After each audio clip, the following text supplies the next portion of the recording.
You're talented. You work hard. You consistently deliver results.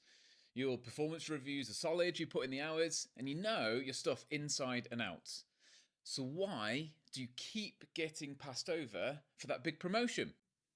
Why does it feel like you're running in place while others, sometimes people you know, are less competent, are speeding past you on the career ladder? In this episode of Let's Talk Confidence, we're going to explore how to stop being seen as simply reliant and instead be seen as respected. Welcome to Let's Talk Confidence, the first and last place you need to go to build long-lasting confidence. I'm your host and coach, Josh Sutton. Please do give us a like and follow and review and share it with somebody who you know needs to hear this today, because that's the only way that we can grow and benefit more people. We really appreciate it. Let's dive into today's episode. Having the feeling that you're being constantly overlooked isn't fun. The answer probably isn't in your performance reviews though. It's not about working harder or staying later. The problem is a subtle but critical confidence mistake that's sabotaging your career without you even realizing it. It feels like an invisible wall between you and the next level. We're going to break down exactly what that is and the 5 ways that it shows up and how you can start fixing it today. Look, these aren't just quick fixes. This is about fundamentally shifting how you present your value at work.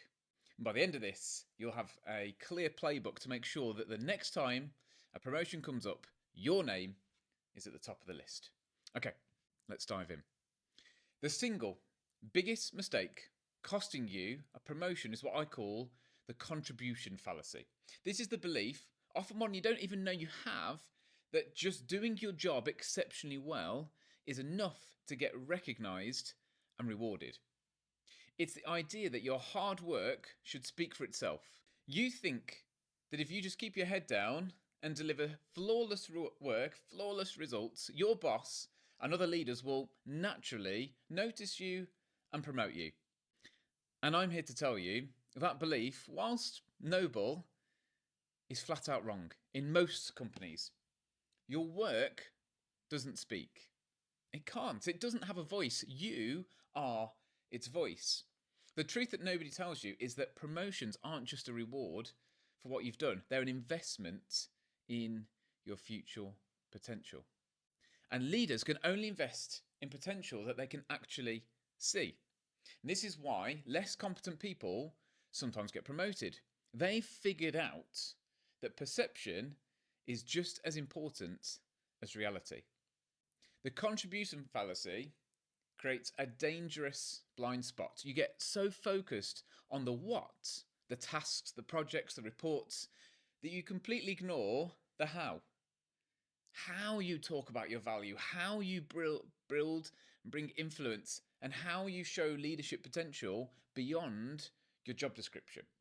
You become an indispensable part of the machine, but not the person they see designing the next machine. In fact, sometimes being too good at your job makes your boss think, I can't possibly move Jessica on. I need her right where she is. She's doing too good a job. You literally become too valuable to promote. This isn't about becoming arrogant or boastful. It's about strategically closing the gap between the value you create and the value that is perceived by the people making the promotion decisions. It's about shifting from passively hoping you'll be noticed to actively demonstrating you're ready for the next level. This fallacy shows up in 5 specific confidence-killing behaviours. So, let's get into the first one. The first and most common way this plays out is the head down hard work trap. That's what I call it. This is the mindset that if you just work harder, produce more than anybody else, then your efforts will be undeniable, will be recognised and be rewarded. You think your 60-hour weeks and perfect spreadsheets will create a beacon so bright that leaders can't help but see it. And the problem is, everyone's busy. Senior leaders are buried in their own priorities. They don't have time to track every single thing that you do. Good news just doesn't travel as fast or as loud as bad news, unfortunately. The cost of this mistake is simple. You're invisible. While you're down in the trenches getting things done, other people are in the meeting rooms influencing strategy. You're seen as a reliable doer, but not as a strategic thinker or a future leader. Promotions don't go to the best task doers, they go to the problem solvers. You become the dependable engine of the department, but never the captain. They know they can count on you, so much so that they might hire your new boss from the outside because they can't afford to lose you in your current role. So how do you fix this? You need to shift from being a doer to a doer and a demonstrator. This means dedicating 90% of your effort to doing great work that you're probably already doing, but strategically using the other 10% to make that work and its impact visible. Here's your action plan. Start a private document called Highlight Reel. This is for your eyes only. Use it to track your accomplishments. Don't just list tasks, quantify your impact. So instead of completed the Q3 sales reports, you write, analysed Q3 sales data and found a 15% drop in a key demographic, which led to a new marketing campaign that recovered the trend in Q4. Use numbers, percentages, pound and dollar sign, wherever you can. Did you help streamline a process? By how much? Did you help a project increase revenue? By what percent? This isn't just for your resume. It's to have a concrete talking point ready. Next, you have to learn to manage up. In your one-to-ones, don't just talk about what's on your to-do list. Use your highlight reel. Say something like, I wanted to share a quick win from the Project X team, or following up on our goal to improve Y, I was able to achieve Z this week. You're not bragging, you're giving your manager the data they need to be your champion. Your manager is your most important ally, so you need to arm them with the success stories they can share in those closed door meetings that you're not currently invited to.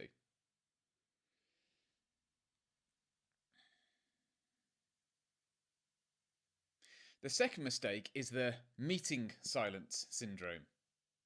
You're in an important meeting. Your team is there, your boss is there, maybe even their boss. You have an idea, a good point or a question, but you freeze. A voice in your head goes, is that a dumb question? What if I'm wrong? Someone else will probably say it. So you stay quiet. The meeting ends, and your idea gets stuck in your head. This is incredibly damaging. In a corporate setting, meetings are the theatre of work. It's where your thinking is demonstrated, where influence is built, and where leadership potential is judged. If you're consistently silent, you're essentially invisible. People don't assume you're just being thoughtful, they assume you're not engaged, don't have ideas, or lack confidence. Your great work on your own time doesn't count if you can't demonstrate leadership with your voice. The cost is that you're actively erasing yourself from the minds of decision makers. They don't see the hard work you did to prepare or the smart analysis happening in your brain. They just see someone who isn't contributing to the bigger picture. Poor communication is a top reason talented people get passed over. And this isn't about being the loudest person in the room, it's about making one single thoughtful contribution. So here's your strategy for this one. I want to call it the 1 point rule. Before any important meeting, your only goal is to prepare one thing to say, just one. It can be a well thought out question, a comment that builds on someone else's idea, or a piece of data that adds context. You could say, building on what Sarah said, our customer data shows that. Or ask, I have a question about the rollouts. Have we considered the impact on Team B? Write your point down in your notebook. Having it right there in front of you creates a sense of mission. Your job for that meeting is simple. Find the right moment to say your one thing. That's it. It's a small goal that builds momentum. Because once you've made your point, you can relax. You've registered your presence. And as you get more comfortable, you can move to 2 points. The key is to see speaking up as a habit you're building, not a test of your brilliance. It's a muscle. The more you use it, the stronger it gets. If implementing these action points fills you with dread, or you're not sure where to start with this, then this is the exact kind of work that I help people with. If you want to find more about that, then head over to joshsuttoncoaching.com and to find out how we could work together and I can support you with this mission. And if these 2 mistakes are hitting home and you're already thinking about your highlight reel or the 1 point rule, you're on the right track. But building this kind of strategic confidence is a process. So to help you, I've created a free promotion visibility checklist. It's a simple 2-page guide that walks you through a weekly audit of your invisible habits, from tracking your wins to prepping for meetings. It's the perfect companion to what we're talking about. You can download it for free. The link in this description at the bottom of this video, wherever it is. It's my gift to you. Grab the checklist, use it, let me know how you get on. All right, let's tackle the 3rd mistake. The 3rd mistake is what I call credit deflection disorder. Don't know how well that will catch on, but let's go with it. So picture this.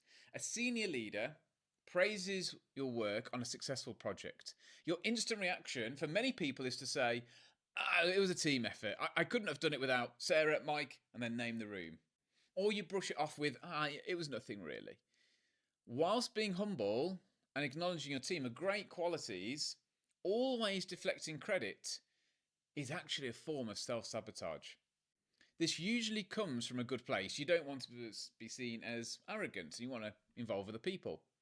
But when you constantly deflect praise, you're training leaders not to associate you with success.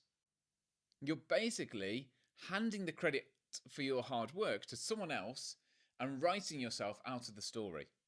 When it's time for promotion talks, leaders remember the names they connect with wins. If you spent the whole year telling them the wins weren't really yours, why would they think of you? The cost is a weak personal brand. You become known as a great helper, but not as a leader who drives results. Leadership requires ownership. It demands the confidence to stand by your work and say, yes, I led this and I'm proud of it. Constantly deflecting signals that you're not comfortable taking ownership is a huge red flag for anyone considering you for a bigger role. The solution is the accept and amplify technique. It's a simple 2-step way to take praise gracefully while still being a great teammate. Step 1, accept.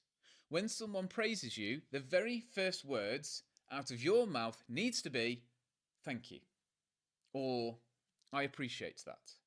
Then pause, just for a second, let it land. This simple act shows you have the confidence to own your success. And then step 2, amplify. After you've accepted the praise, then you can include others. But do it in a way that reinforces your leadership, not erases it. Instead of, it was all the team, try this. Thank you. I'm really proud of what we accomplished. It was great to lead such a fantastic team. Sarah's work on the data analysis in particular was a real game changer for us. Do you see the difference? In the second version, you accept the praise first, you use the word lead, and then you give specific credit. This positions you as a confident and generous leader. You're not just another player, you're the conductor of the orchestra. Master this and you'll completely change how leadership see you. The 4th mistake is network neglect. This is the belief that your career path is all up to your direct manager and that building relationships outside of your team is just schmoozing. You do your work, talk to your immediate colleagues, and then go home.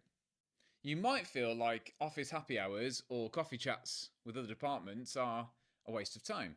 The reality is, promotion decisions are almost never made by one person. They're usually made of a committee of leaders. And you may not work with most of them, but if those leaders don't know who you are, what you do, or what you've accomplished, you're just a name on a spreadsheet. In contrast, a candidate they've had a good conversation with, someone whose name they recognise and have a positive association with, has a huge advantage. This isn't about being best of friends, it's just about being a known and respected person within the organisation. The cost of not doing this is a lack of sponsorship. A mentor gives you advice. A sponsor is someone who fights for you in rooms that you're not in. You can't get sponsors if people don't know you exist. Without these broader relationships, you miss out on inside information, get overlooked for cool projects, and lack the influential backing you need when promotion season comes around. You've basically limited your entire support system to one person, which is your boss. The fix is to treat networking as part of the job.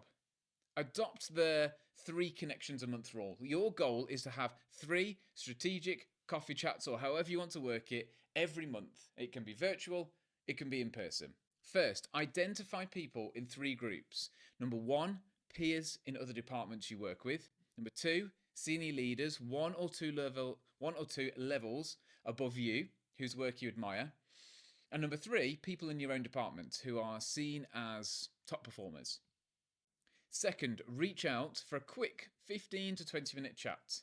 Be specific. Don't say, "Can I pick your brain?"